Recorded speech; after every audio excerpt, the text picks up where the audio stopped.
Yes, mugamba mutya abatuuze mwasuze mutya Kimu Hakins ntumbudde nga sinaba genda mu maaso kansooke mpiseewo obubaka buno obubuuzo bw'abatuuliriza then oluvannyuma tujje tulabe program gye tugenda okulaba olwaleero. Subscribinga, sharinga, nyiga ka comment ako. Mwebale nnyo abakomentinga nange, mwebale nnyo abajja mu inbox yange, kansooke mbeebaze. Then mwebale nnyo ababeera kuno ku YouTube channel yange nga munnindirira nzije njogereko nammwe, abakuba emiziki gibeerako, abalaba ku busesebatsi bukomedies obubaako, mwenna mwebale nnyo abampagira nga mulindirira, abalaba ku bushort better videos nga munnindirira, mwenna mwebale abafudde YouTube channel okubeera nga views ziri wagguluko, zirinnya buli lukya, subscriptions zirinnya. So mwebale nnyo abanyumirwa omukutu guno Kimu Hakins gwe yabaggulirawo kubeera nga guba entertaininga kuba omuziki kyakala nyumirwa. Nja kutandika n'okuteekayo ne bu episodes oba movie ngwene naagala movies nga walwawo dde ogiraba obanga obadde oginoonya togirabanga, tujja gifuna mu bu trailers, just bu short forms, tubeere nga tugisuulayo. Ezo zokka ezinyuma eziyigiriza ezitalimu biri bya pukupuku, wabula ezo zokka ze bakkiriza okubeera nga zirwaninga ku mutindo, nazo tujja tutandika ozisuulayo. So mwenna abaagala okukuba emiziki bambi ke kaseera omuziki mujje mugukubira kweno channel, muleme genda gusubscribinga direct eri wabula mugunoonye wano. Nkakasa nga nja baterayo videos ennungi eza remix ennungi, omuziki nga mupya, nga ba DJ bamaze ogutakula, bali ba DJ Mese, ba DJ Deno, bali bakabaka, bakabaka bawali e Uganda basooka ogutakula ogwo. So nkakasa nga nja gubaterayo omuziki mugulabe mugunyumirwe, mu comedy bwonna obunyuma obulungi obutali ku scene bwe munoonya obuli ku ground ng'abaana tebasobola bwapulodinga ku YouTube, bwonna nkakasa nja bubaterayo ekintu tukinyumirwe, tupostinga channel nebeere ng'egenda waggulu. So mwenna abatwala obudde n'agamba leero kangende ku channel ya Kim ndabe ku music, ndabe ku byateekayo, mwenna big up. Seyo nga nvuddeyo gwena n'omupya alaba wano nga tuna subscribinga okola kibi nnyo, kola bukozi ka subscription olaikinge, ebituufu bijja kuba bijja towerabira okunyiga akadaako tugende. So kanveeyo eyo sobole okubeera nga mpisaawo obubuuzo nga 2-3 obwabatuwuliriza, then tugende ku mulamwa gwa vidiyo eno. Kibuuzo ekisooka waliwo omu yabuuziza nti GCC bye biki oba GCC countries zeziriwa. GCC eba Gulf Cooperation Council, kaba kakiiko aka galufu oba galufu b'ensi ezigwa mu galufu.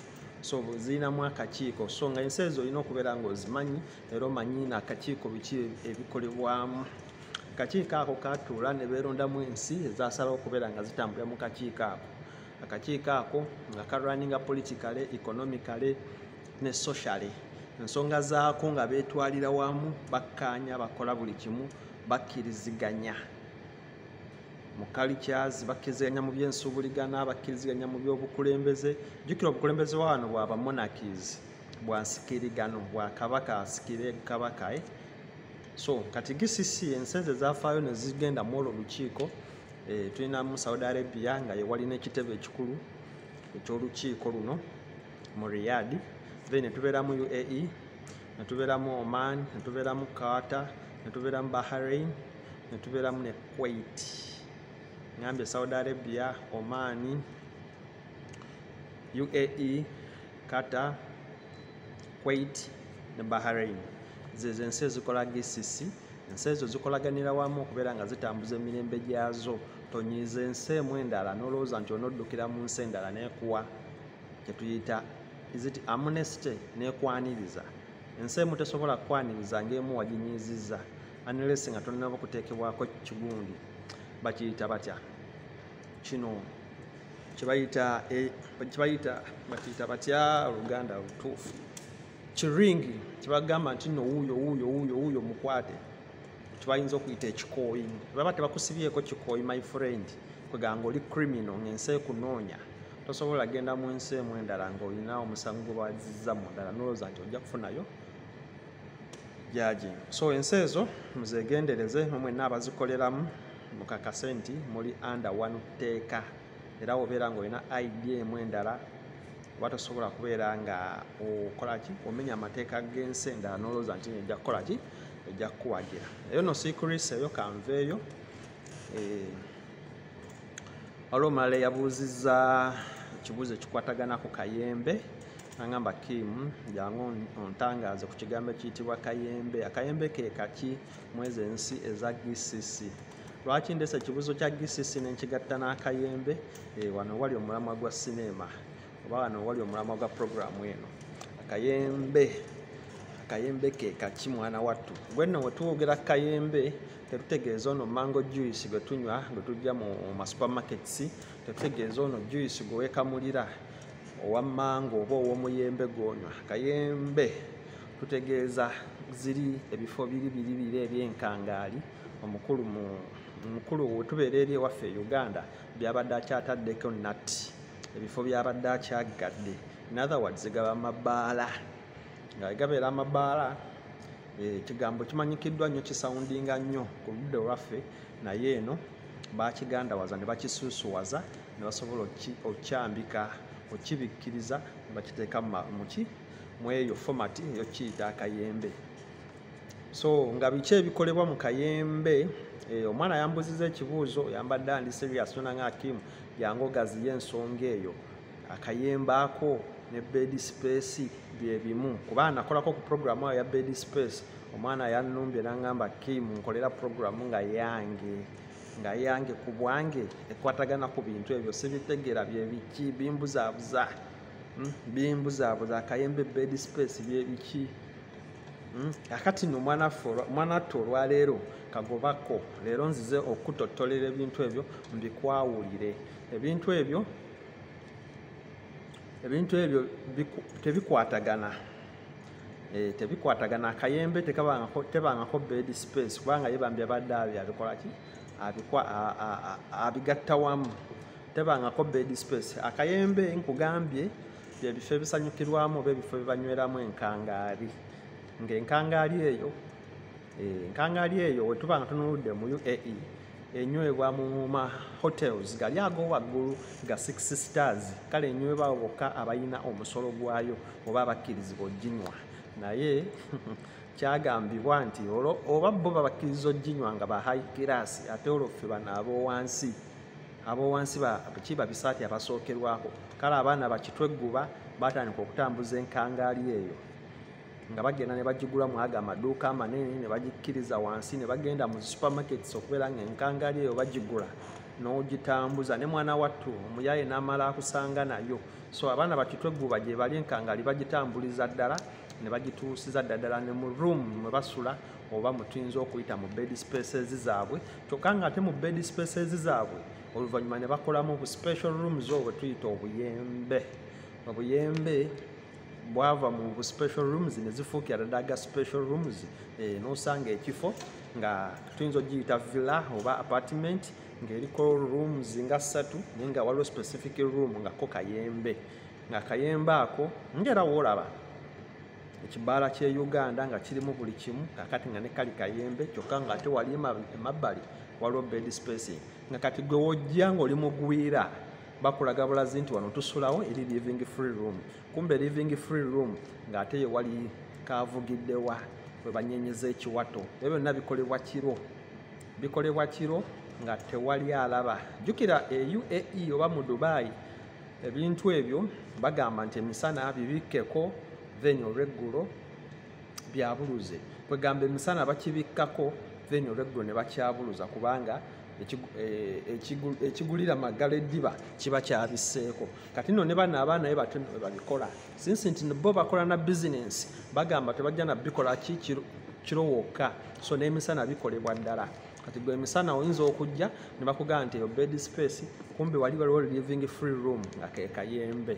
Ng'era nga ne baamiiru baamu oba baasikaali baamu baba amugambirawo obugambizi nti Kayembe kuganga tebabitegera butegeezi. Kayembe bye biki mu lulimi Oluganda nti kale free space nti free space living room kumbe nga mwe mujjudde ebikozesebwa.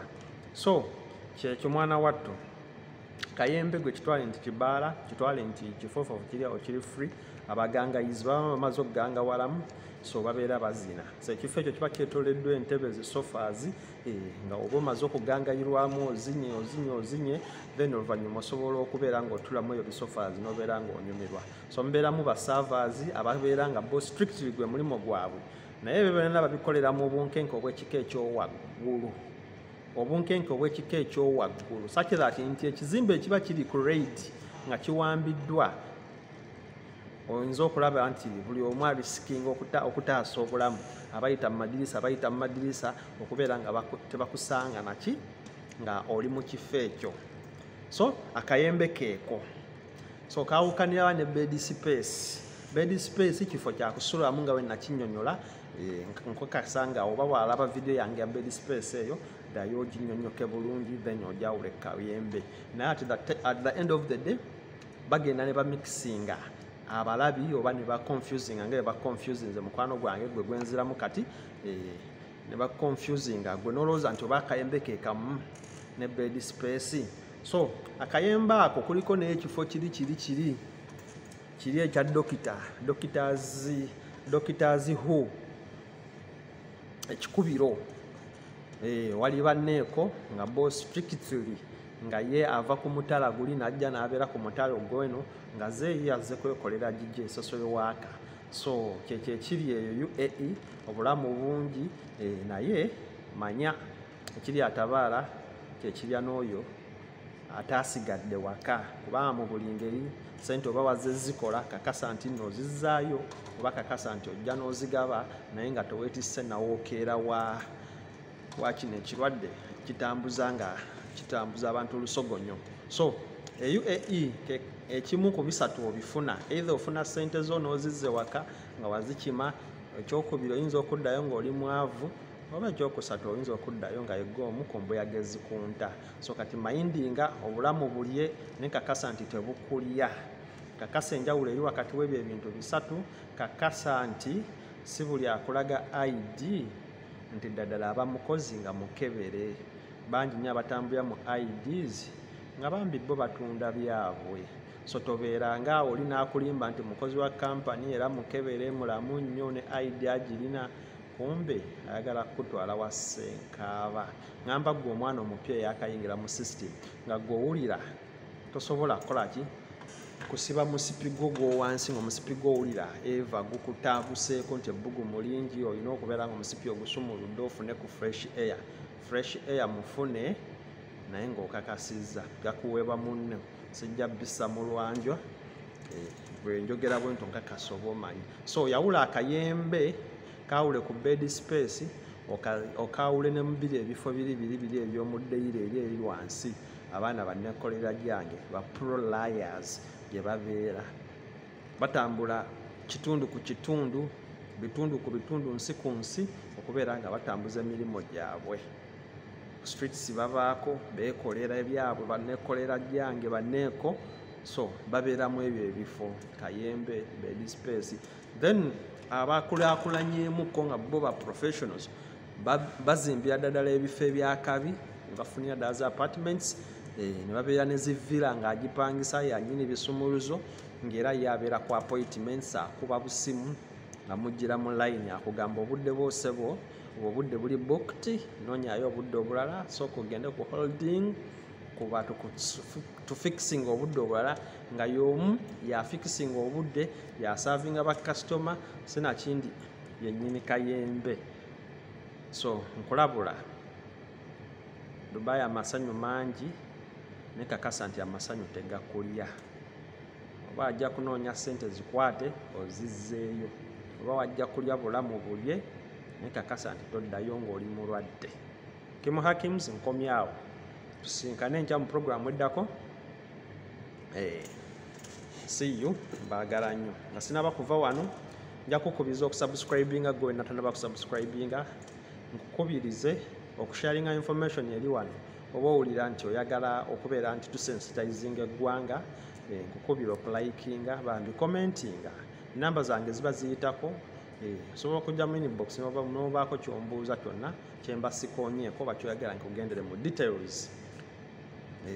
N'ekirala bafaani bange mwonna abanyumira bu program bwenteekayo music mumulabire ddala bwe owulira nti ayakolera ku music mulabe yo nkakasa nja mubateerayo then obulalala obu video weebuli sirukutunire ne kekisi nazo kyekimu ku bintu ebimakinga YouTube channel okubeera eyakabi so nazo weziri nga ziri fresh zikusanga ku doorstep yonna gy'oyagala mu abaana abali mu UAE kekisi tukakasa nti zisobola okutambula okuva e Uganda nga ziri fresh nezibasanga so it's a matter of gwe kuplacinga order yo kakasa nti sente zo zisindika nezituuka order ekutuukako. Fly Dubai yatuyamba yo etwala ebintu ebyo nga tebikebedde na bikebera just food stuff so parking ziba clear bulungi nnyo okubeera nga bambi muwagirwa okulya ku bintu bya Hakim Cakes and Deco products. Baagala nnyo. See you to them.